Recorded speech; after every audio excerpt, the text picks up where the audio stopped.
बॉलीवुड और साउथ फिल्मों की जानी-मानी एक्ट्रेस हंसिका मोटवानी इन दिनों एक बार फिर सुर्खियों में है।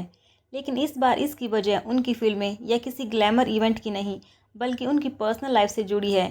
रिपोर्ट्स के मुताबिक हंसिका और उनके पति सोहेल खतूरिया के बीच अब सब कुछ ठीक नहीं है। शादी के करीब 3 साल बाद दोनों अलग-अलग रह रहे हैं। हंसिका की शादी 4 दिसंबर 2022 को राजस्थान के जयपुर स्थित मुंडोटा फोर्ट एंड पैलेस में बेहद शाही अंदाज में हुई थी। इस ग्रैंड डेस्टिनेशन वेडिंग में बॉलीवुड और टीवी जगत की कई हस्तियां शामिल हुई थी और सोशल मीडिया पर इसकी तस्वीरें और वीडियोस खूब वायरल हुई थी।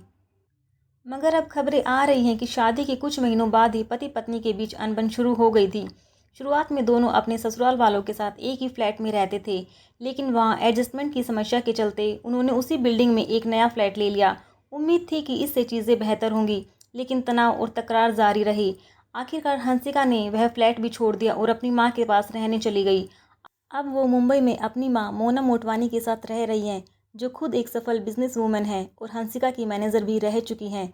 जब इस खबर की पुष्टि के लिए हंसिका से संपर्क किया गया तो उन्होंने चुप्पी साध ली। वहीं सोहेल खतूरिया ने मीडिया से बात करते हुए कहा कि ऐसी कोई बात नहीं है, लेकिन उन्होंने यह नहीं बताया कि वो दोनों साथ रह रहे हैं या नहीं।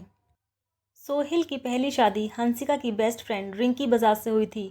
हंसिका खुद उस शादी का हिस्सा बनी थी और इस बात को लेकर हंसिका पर काफ़ी सवाल उठे थे कि क्या उन्होंने उनकी दोस्त का घर तोड़वाया।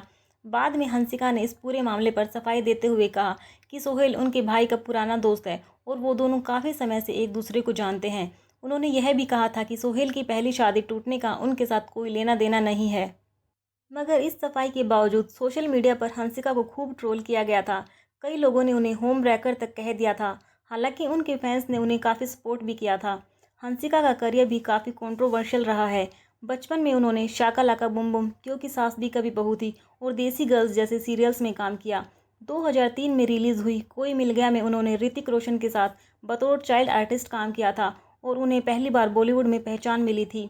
फिर अचानक वो इंडस्ट्री से गायब हो गई और 2007 में हिमेश रेशमिया की फिल्म आपका सुरूर में लीड एक्ट्रेस के रूप में वापसी की। इस कमबैक के साथ ही हंसिका के लुक्स को लेकर तमाम अफवाहें फैल गई। उनकी उम्र उस वक्त सिर्फ 15-16 साल की थी, लेकिन वो काफ़ी मैच्योर दिख रही थी। तब कई मीडिया रिपोर्ट्स और लोगों ने आरोप लगाया कि हंसिका की मां ने उन्हें हार्मोनल इंजेक्शन दिलवाए ताकि वो बड़ी दिख सके और उन्हें लीड ऑफर मिल सके। हालांकि इस पर हंसिका और उनकी मां ने कभी खुलकर कोई जवाब नहीं दिया।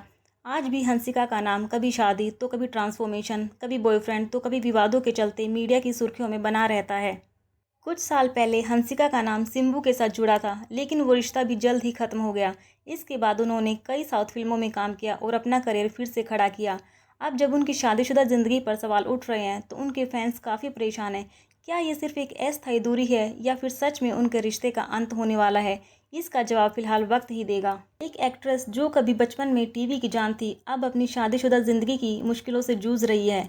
देखते रहिए हमारा चैनल, जहां हम लाते हैं आपकी पसंदीदा सितारों की अंदर की बातें खुलकर, बेबाक और बेहतरीन अंदाज में।